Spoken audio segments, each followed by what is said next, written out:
O tema que vou tratar, como o presidente da mesa já explanou, é sobre sanções políticas no direito tributário.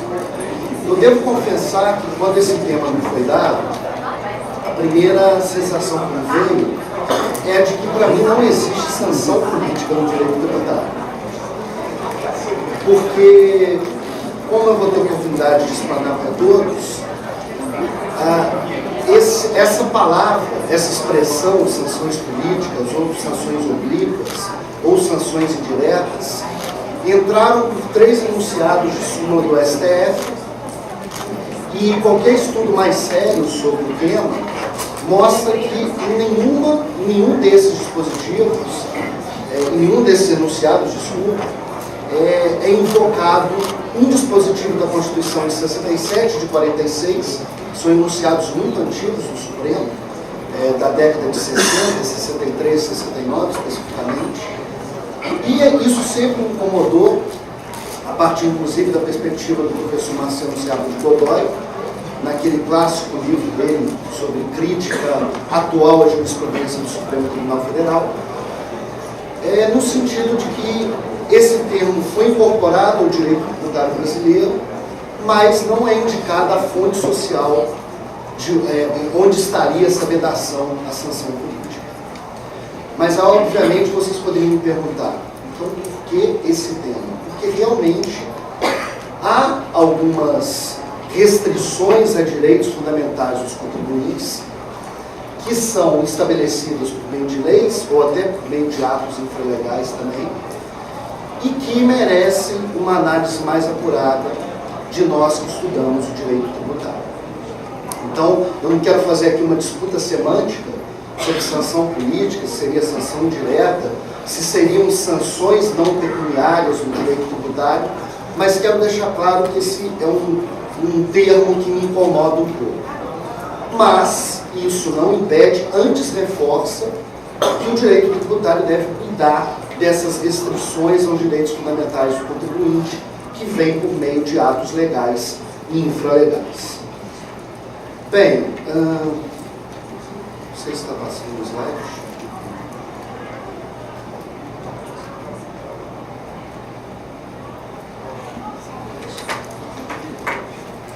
Bom, os 3 enunciados que temos são os enunciados 70, 323 e o enunciado 547. Só para a gente rememorar rapidinho, o enunciado 70 diz que é inadmissível a interdição de estabelecimento como meio coercitivo para a cobrança de tributo. O enunciado 323 estabelece que é inadmissível a apreensão de mercadorias como meio coercitivo para o pagamento de tributos. E o enunciado 547 estabelece que não é lícito à autoridade proibir que o contribuinte indébito adquira estampilhas, algo muito novo, né? Despache mercadorias e alfândegas e exerça suas atividades profissionais. Bem, esses enunciados tratam uma realidade econômica que já não mais existe. Mas o que fica desses 3 enunciados? Fica a ideia de que o meio normal e regular de cobrança do tributo é por meio da execução fiscal. E aí eu não quero entrar no tema do meu querido amigo e professor Marcos Abra, que vai falar um pouquinho sobre isso, mas a gente tem que repensar se o meio normal e natural de cobrança do tributo é a execução fiscal. Porque a execução fiscal, como ele bem vai demonstrar, é um projeto falido no Brasil. Não deu certo, a judicialização é excessiva, se recupera algo próximo de 2% do crédito que está em simples dívida. E se a gente tem essa realidade mostrada pelo IPEA, pelo Conselho Nacional de Justiça e por outros organismos governamentais ou não governamentais sérios, pela academia, como é que a gente pode considerar que o meio normal de cobrança é a execução fiscal? Mas foi isso que foi estabelecido como uma ideia motriz da sanção política ou da sanção indireta ou da sanção tributária oblíqua. A ideia de que eu estimulo, para usar um eufemismo, eu estimulo o contribuinte a pagar tributo por um meio que não é o normal, e esse meio normal seria a execução fiscal. Prova disso, por isso é importante a gente lidar com os precedentes que informaram esses enunciados, são os dois precedentes do enunciado 70, dois precedentes de 63. Recurso mandado de segurança 9.989, do Estado da Guanabara, para ver como é que é novo isso, que estabelece que, como então o Estado da Guanabara já dispunha de execução fiscal, meio adequado e regular de cobrança, não era lícito, por ser contrário à lei e ao Estado, a drástica medida determinada administrativamente de interdição das atividades do contribuinte até que fosse efetuado o pagamento do tributo. E o outro precedente, o RE 39933 de Alagoas, é ilícito o dispositivo do Código Tributário do município de Majores e Doro, nas Alagoas, que autorizava a apreensão de mercadoria como forma de cobrança da dívida tributária, sob pena de se chancelar que o município fizesse justiça por conta própria. E aí o enunciado 547, o enunciado 323 também invocam esses precedentes e outros precedentes. Bem, a partir disso, o que a doutrina tradicional constituiu como sanção política? O professor Hugo de Brito Machado estabeleceu que sanções políticas consistem nas mais diversas formas de restrições a direitos do contribuinte, como forma oblíqua ou indireta de obrigá-lo ao pagamento de tributos. O professor Hugo de Brito Machado, inclusive, cita que esse expediente dos fiscos e das fazendas públicas estaduais, municipais e federal teriam começado no governo ditatorial de Vargas, na década de 40. O professor Sacha Calmon Navarro Coelho, para a gente prestar aqui mais uma homenagem, ele diz que as sanções oblíquas são sanções fiscais por descumprimento do dever de pagar tributo, que não devem ser privativas de direito, ou seja, não podem impedir o exercício da profissão, artigo 5º da Constituição da República, nem afetar o direito de propriedade, também artigo 5º, inciso 22. Bem, a partir disso, quais as três perguntas aqui fundamentais? Vocês vão ver que eu vou chegar a um aspecto prático. Esse tema foi rediscutido semana passada, na ADI 3952, que tratou do IPI. Tem mais duas ADIs no Supremo que prometem tratar desse tema em alguns casos, e a partir dessa ideia que eu tenho da execução fiscal como projeto falido, me parece que esse tema vai voltar à pauta do dia. Bem, os problemas que eu passei aqui. Nenhum dos precedentes invocados ou súmulas informam especificamente quais os dispositivos constitucionais violados. E aí, isso pode ser uma cilada para o contribuinte.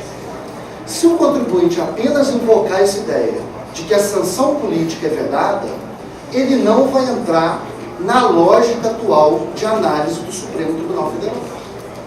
O que o Supremo Tribunal Federal hoje faz? Ele verifica o grau de restrição aos direitos fundamentais e se ele passa pelo crivo da proporcionalidade. Então a gente tem que pegar esses precedentes de 63 e 69, esses enunciados, e entendê-los como uma vedação a que haja uma restrição desproporcional ou irrazoável aos direitos dos contribuintes. É a leitura que o professor Marciano Seabra de Godoy fala. O que dá para salvar desses enunciados é essa ideia. Segundo problema, qual a fonte social que determina que existe um mecanismo regular e normal de créditos tributários? É o que eu falei. Hoje, a execução fiscal é falida, então considerar que o fisco tem como um mecanismo normal e regular de cobrança do crédito tributário e execução fiscal, para mim é um nonsense, é um sem sentido. Tanto é que o Supremo, quando analisou a constitucionalidade do protesto da CDA, estabeleceu isso claramente no voto do ministro Luiz Roberto Barroso, que isso não tem mais razão de ser, à luz da Constituição de 88. E aí, esse terceiro problema, que seria uma disputa semântica sobre o que é sanção política, que para mim não interessa muito. Bem, avançando aqui um pouco. Segunda parte da palestra. Como a gente chega a um conceito constitucionalmente adequado de sanção política e, a partir dele, como a gente exerce esse controle. A primeira coisa que tem que ficar clara é que é natural que o direito lide com sanções. O que é sanção pela teoria analítica do direito, Hans Kelsen, Bob e outros autores já clássicos? Punição é uma conduta contrária àquela prescrita como devida ou proibida pelo ordenamento jurídico. Então é claro que se existe um dever de pagar tributo, o não pagamento desse tributo pode gerar sanções. O que a gente tem que analisar é se essa sanção passa pelo crivo da proporcionalidade. Para Bob, sanção é o expediente através do qual se busca um sistema normativo salvaguardar a lei da erosão das ações contrárias. Bem, para a gente analisar hoje um conceito constitucionalmente adequado de sanção política, me parece interessante trazer algo que não está ainda muito consolidado na doutrina brasileira, que é a chamada função indutora das normas jurídicos tributárias. Paulo Vitor Vieira da Rocha tem um livro muito bom chamado A Teoria dos Direitos Fundamentais dos Contribuintes, pela Quartier Latam, fruto da sua tese de doutorado recente, em que ele traz do direito alemão uma ideia de que, ao lado da função fiscal, que é a função de distribuir um encargo tributário, existiria uma função indutora interna de toda a norma jurídico-tributária, qual seja de simplificar a tributação para o contribuinte de um lado e de combater o abuso de outro lado. E a sanção política, ela tem que lidar com esses dois eixos normativos. Ela tem que atender um ideal de simplificação do direito tributário e tem que atender um ideal de combate ao abuso. Claro que resguardando os direitos dos contribuintes. A ADI 3952, que foi julgada semana passada, só que o resultado não foi proclamado, porque não se conseguiu chegar ao voto médio.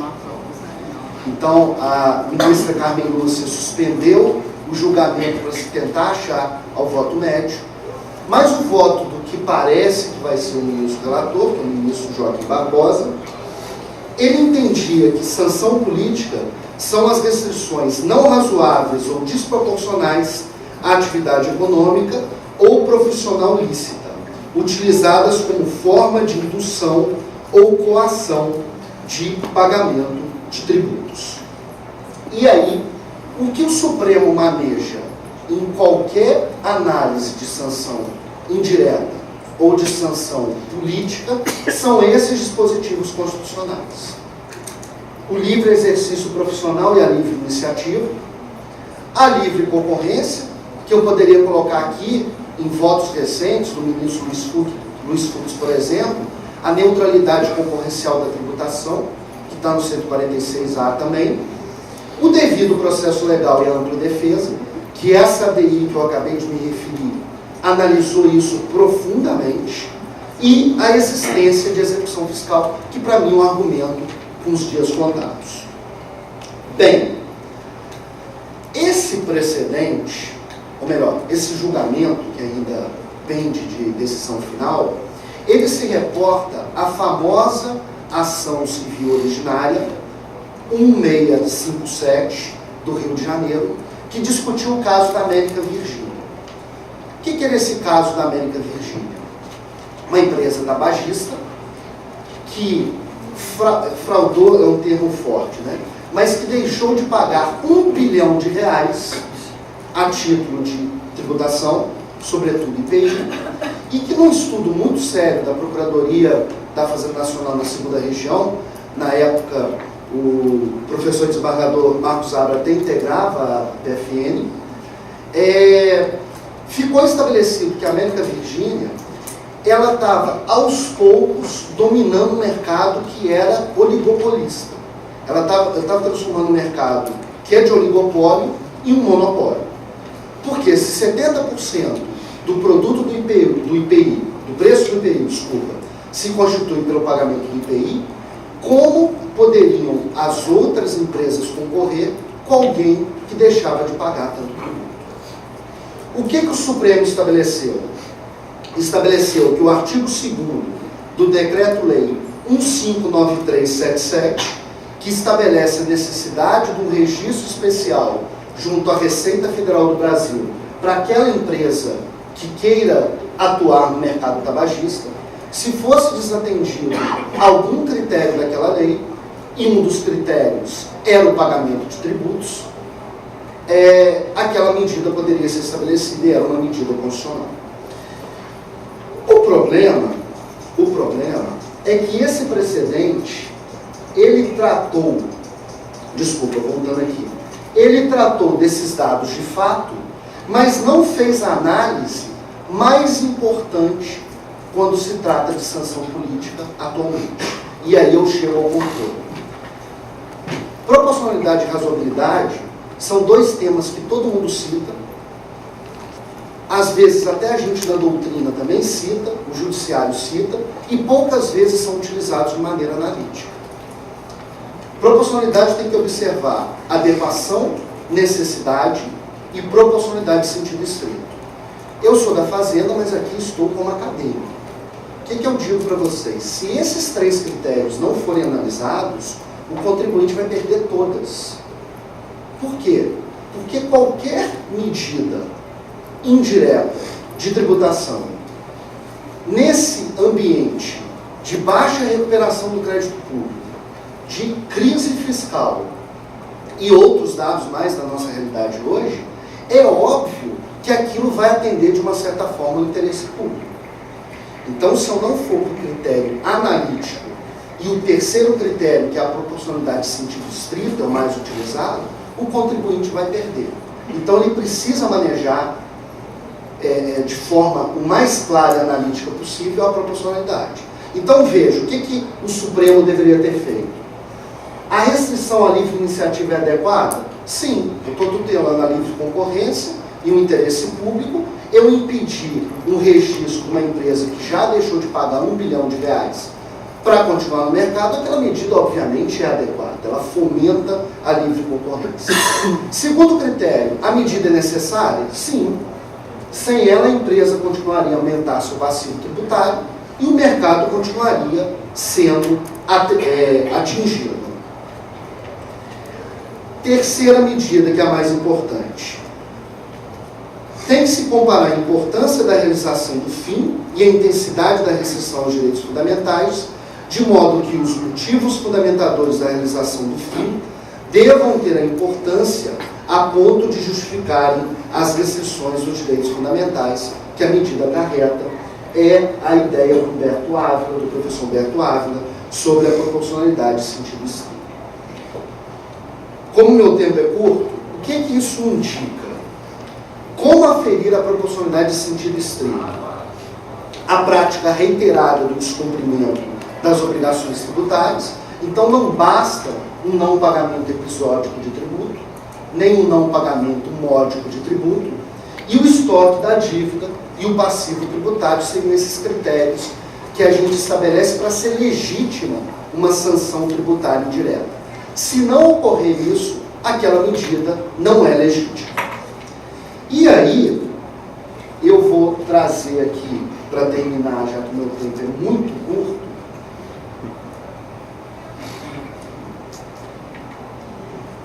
os temas que o Supremo Tribunal já decidiu ou está em vias de decidir sobre esse tema.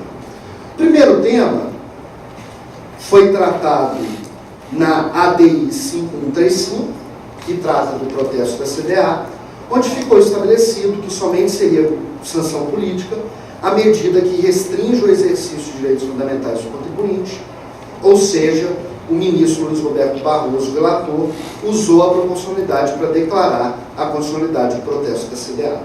O segundo exemplo é um exemplo que está na pauta do Supremo embora não tenha tido nenhum voto ainda.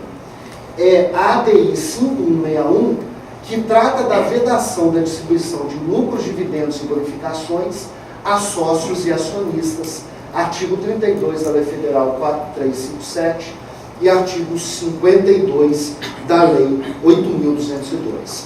Já houve uma manifestação da PGR mostrando como não deve ser feito esse controle. O que a PGR diz?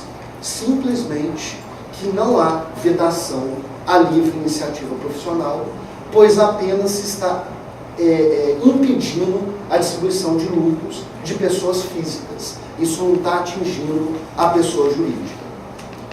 Qual o critério de controle que se espera do Supremo? Que se verifique se isso não está atingindo a um ponto tão grave os direitos fundamentais do contribuinte, que haja uma medida alternativa mais adequada. Isso está pendente de julgamento.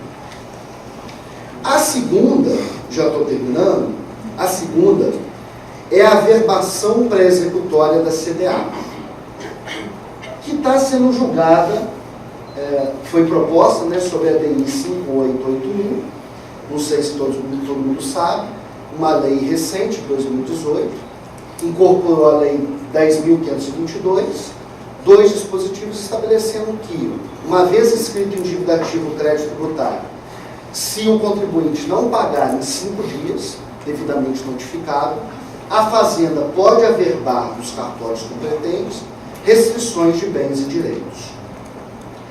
O que a PGR já se manifestou, e isso é um alento para o contribuinte? Primeiro, uma inconstitucionalidade formal, que aí me parece um argumento meio fraco, mas, enfim, quando a gente está defendendo o nosso cliente, a gente tem que manejá-los, que é a ideia de que isso feriria o 146.3b da Constituição, porque quando, por meio de lei ordinária, se estabeleceu essa possibilidade de averbação pré-executória, eu estaria modificando a natureza do crédito tributário. Me parece um argumento fraco que a PGR utilizou. Agora, o argumento bom é o que justamente toca no nosso tema. Qual que foi o argumento? A decretação da indisponibilidade de bens e direitos pode inviabilizar o exercício regular da atividade empresarial ou profissional, no sentido de que o direito de propriedade envolve as faculdades de gozar, usar e dispor. Quando eu possibilito que a União faça a averbação premonitória, eu estaria afetando uma das faculdades do direito de propriedade e isso estaria restringindo de maneira desproporcional o direito de propriedade. Bem, eu vou disponibilizar os slides, tem muito mais coisa que poderia ser debatida, mas eu queria deixar essa mensagem aqui fixada. Mais importante do que uma disputa sobre os conceitos, sobre se existe a sanção política, a sanção tributária oblíqua, a sanção indireta, é a gente entender a lógica do Supremo para lidar com isso. Primeira lógica, execução fiscal é um projeto falido e não é o único meio de cobrança do tributo. Existem meios indiretos? Existem. Eles são possíveis? São possíveis, desde que não se restrinja de maneira desproporcional e desarrazoada os direitos fundamentais do contribuinte. E o critério que o Supremo tem indicado para os contribuintes é o critério do exame da proporcionalidade em sentido estrito, porque necessidade de adequação, praticamente todas as medidas oblíquas, só uma medida esdrúxula não passaria por esses dois grupos. Agradeço muito a atenção de todos e fico à disposição. Obrigado.